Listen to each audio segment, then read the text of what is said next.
আপনাদের সবাইকে আজকে আমাদের নবম ক্লাসে স্বাগতম। গত ক্লাসে আমরা ভার্ব নিয়ে আলোচনা করতেছিলাম। লাস্টের ক্লাসে আমরা 1 থেকে 4 পর্যন্ত আলোচনা করেছিলাম। আপনাদের কারো কোনো প্রবলেম ছিল না। তো আজকে আমরা 5 থেকে শুরু করতেছি ইনশাল্লাহ। আপনারা অনেকেই আমাকে প্রশ্ন করছেন, স্যার আমরা ল লিখতে সমস্যা পড়তেছি। হ্যাঁ, আপনার যদি ল দিয়ে কোনো শব্দ শুরু হয় সেক্ষেত্রে আপনি পাবেন না, আপনাকে র দিয়েই লিখতে হবে। যেমন আহ, লাটিম। লাটিম যদি আপনাকে লিখতে হয়, কোরিয়ান ভাষা আপনাকে লিখতে হবে রাটিম। ল লেখার কোনো সুযোগ নেই।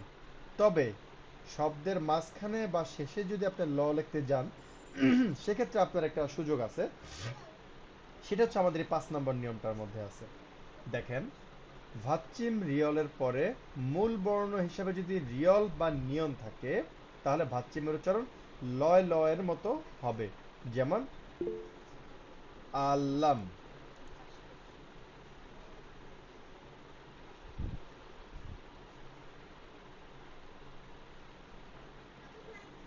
ঢ। আচ্ছা, এটা নিয়ে আমরা পরে আলোচনা করতেছি, আগে সেটা যেটা আছে সেটা নিয়ে আলোচনা করি। আচ্ছা, আমরা যেটা পড়তেছিলাম যে রিয়লের পরে মূল বর্ণ রিয়ল বা নিয়ন থাকলে ভাচ্চিমের উচ্চারণ লয়ের মতো হবে। যেমন আল্লাম। এখন এই আল্লাম বলতে কিন্তু আল্লাম আমরা যদি বাংলা লিখছি, সাপোজ কারো নাম আলম, যেমন হিরো আলম। হিরো আলমের নাম লিখতে গেলে আমরা এই আল্লাম দিয়ে লিখতে হবে, আল্লাম। তারপরে আল্লাহ।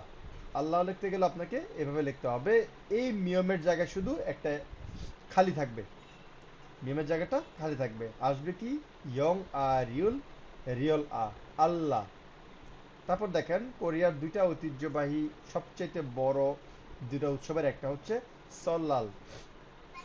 সল্লাল হচ্ছে চন্দ্র নববর্ষ। কোরিয়ানরা সৌদি আরবের মতোই চন্দ্র নববর্ষ, চন্দ্র ক্যালেন্ডার ফলো করে। তবে তাদের আমাদের বাংলাদেশিদের মতোই সৌর ক্যালেন্ডারও আছে এবং ওরা সেটাও ব্যবহার করে। তো এই চন্দ্র নববর্ষটাকে ওরা বলে সল্লাল। বানান হচ্ছে সল নাল, দুঃখিত, সল নাল। আর সল মানে নতুন, নাল মানে দিন, নতুন দিবস। সেক্ষেত্রে বলছে সল নাল নববর্ষ, উচ্চারণ হচ্ছে হবে সল্লাল। এরপরে 6 নম্বরটা দেখেন, ভাচ্চিম গিয়কের পরে মূল বর্ণ হিসাবে মিয়ম বা নিয়ন থাকলে ভাচ্চিমের উচ্চারণ উনিশকারের মতো হবে। আবারও পড়তেছি, ভাচ্চিম গিয়কের পরে মূল বর্ণ যদি মিয়ম বা নিয়ন থাকে তাহলে ভাচ্চিম উচ্চারণ কি হবে?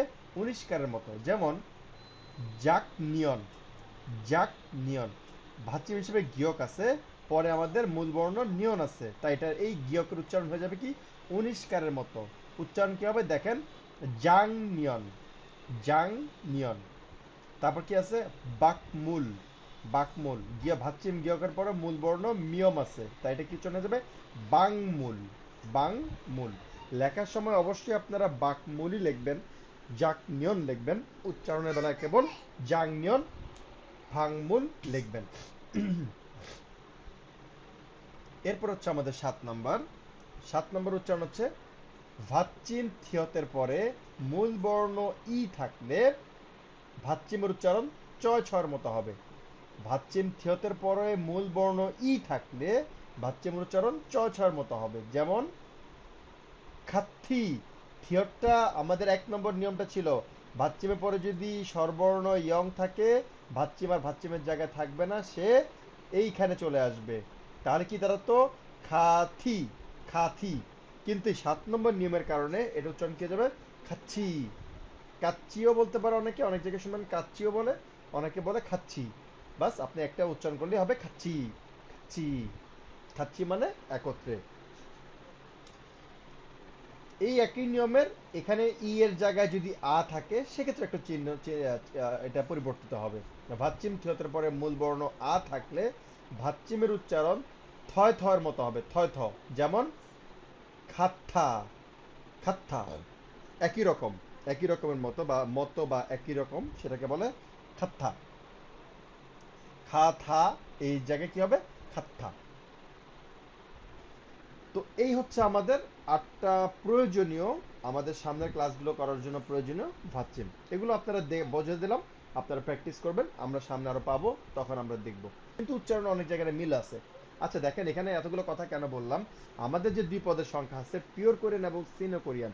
সিনো কোরিয়ানটা হচ্ছে চাইনিজ শব্দ, চাইনিজ উচ্চারণের সাথে মিল রেখে এই সংখ্যাগুলো আছে।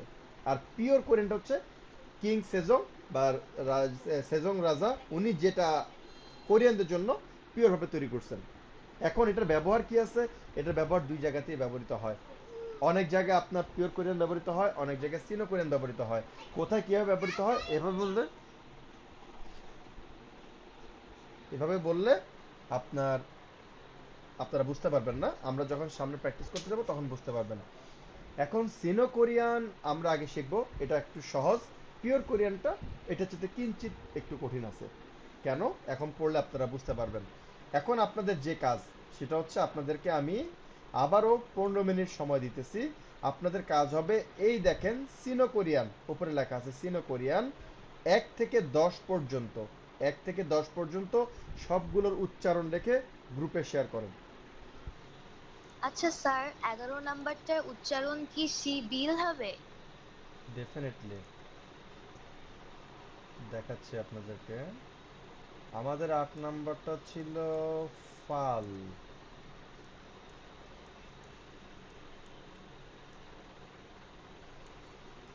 আর 11টা হচ্ছে শি।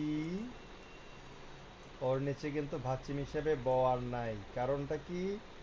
এরপরে মূল বর্ণ হিসেবে আমাদের স্বরবর্ণ আছে। বিয়প তাইলে চলে গেলে কোথায়? ওই স্বরবর্ণের কাছে। তো বিয়প যদি উপরে বসে তাহলে উচ্চারণ হবে ব। নিচে আছে কি? রিয়ল, মানে হচ্ছে গিয়ে ল। শিবিল। আপনাদের কাজ হচ্ছে সিনো কোরিয়ান 1 থেকে 10 পর্যন্ত ঠোঁটস্থ মুখস্থ করা।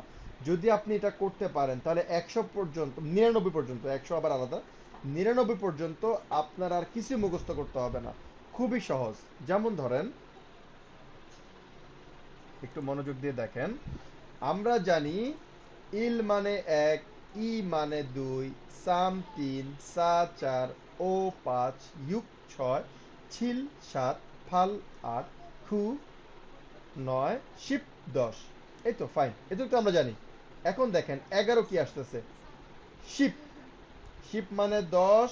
আমরা যে ছোটবেলা পড়তাম না, 10 একে 11, 10 2 12, 10 3 13, ঠিক এভাবেই ওরা এটাকে আলোচনা করতেছে। যেমন 2 10 20, 2 10 কিন্তু 20 হবে, 10 2 কিন্তু 20 হবে না, 10 2 12, 10 3 13। আর যদি এটা আপনি সামনে দেন, 2 10 20, 3 10 30, 4 10 40।